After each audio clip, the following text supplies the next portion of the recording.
Hi, this is Ugnisnaka Surbadhikari and you are listening to my podcast, Plight of Mother Earth. Hello humans, you do not know me.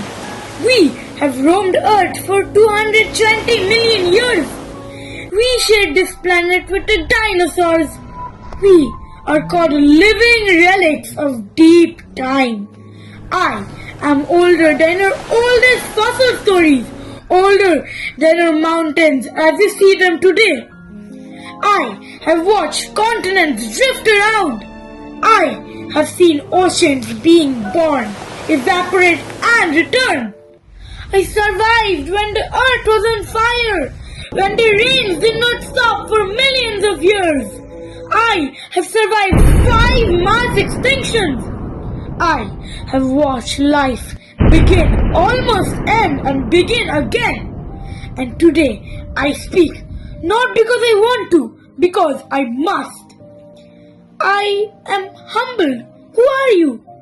I am Jonathan. I belong to the ancient Tortoise family. I live on a small island in the Pacific Ocean called Isabella. Isabella? You are from the Galapagos Island. You met Charles Darwin. He understood us. We told him the story of evolution. But you learned nothing from it, have you? Then help me understand.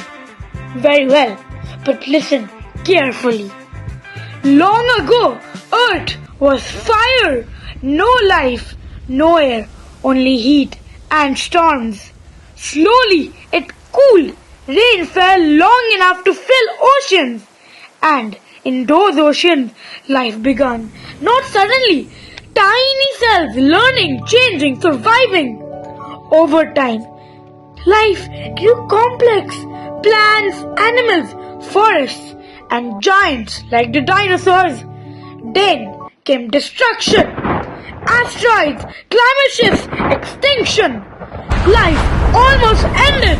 Again and again, you arrived only moments ago in Earth's history. And yet, you have altered everything. We built civilizations. We advanced. We created technology. And in doing so, you destroyed balance.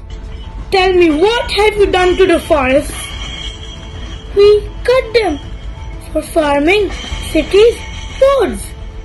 You erased forests that took millions of years to grow. Entire ecosystems gone in days. Animals lose homes.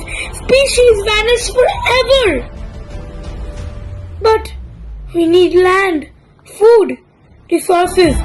Need or greed? What are you doing to your oceans? We depend on them. Fishing, ships. You overfish until waters fall silent. You dump plastic millions of tons into the sea. Creatures choke, starve, die. Coral reefs bleach and collapse. You know less about your own oceans than the solar system. We never meant to harm the oceans. And yet, you do every day. I live on an island so isolated that we evolved differently.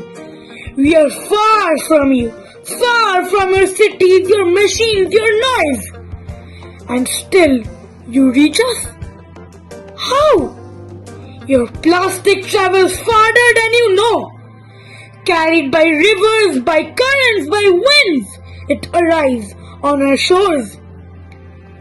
Plastic on our island too? Yes, our birds mistake it for food.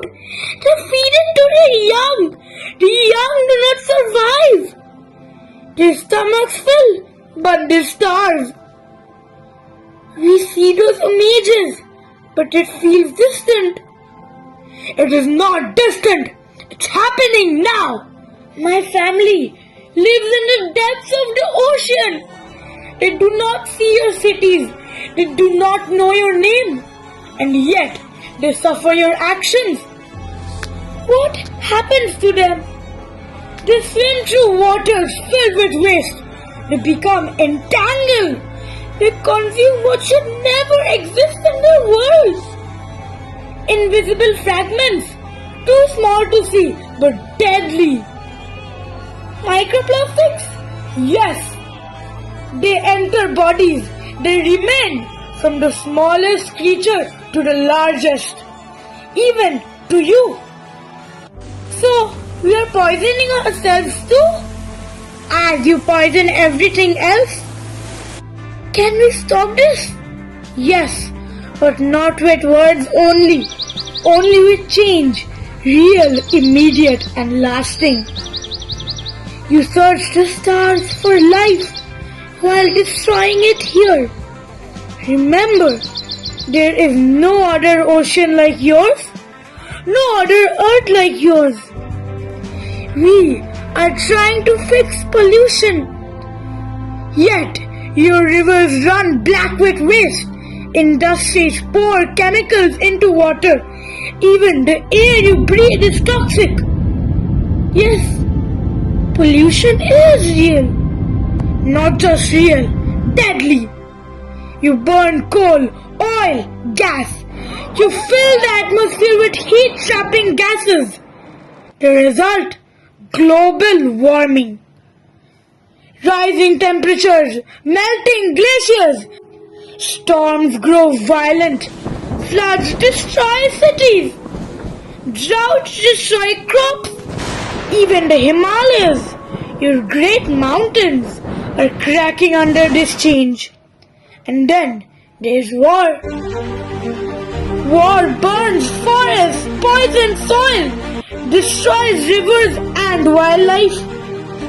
Explosions do not only kill humans, they scar the earth itself. We did not intend this. Rubbish. You hold conferences, you sign agreements, you promise change, yet do nothing. Climate summits, global meetings, we are trying. You talk while forests fall, while oceans die, while species disappear forever. Then what do we do? Tell us. Understand this clearly.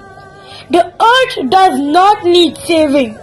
It has survived fire, ice and extinction. It will survive you. Then who needs saving? You do. You and every living thing beside you. Stop taking without limit. Stop calling distraction progress. Restore balance before it is forced upon you. Is there still time? A little, but not for long. The question is no longer, can we save the earth? The question is, can we save ourselves?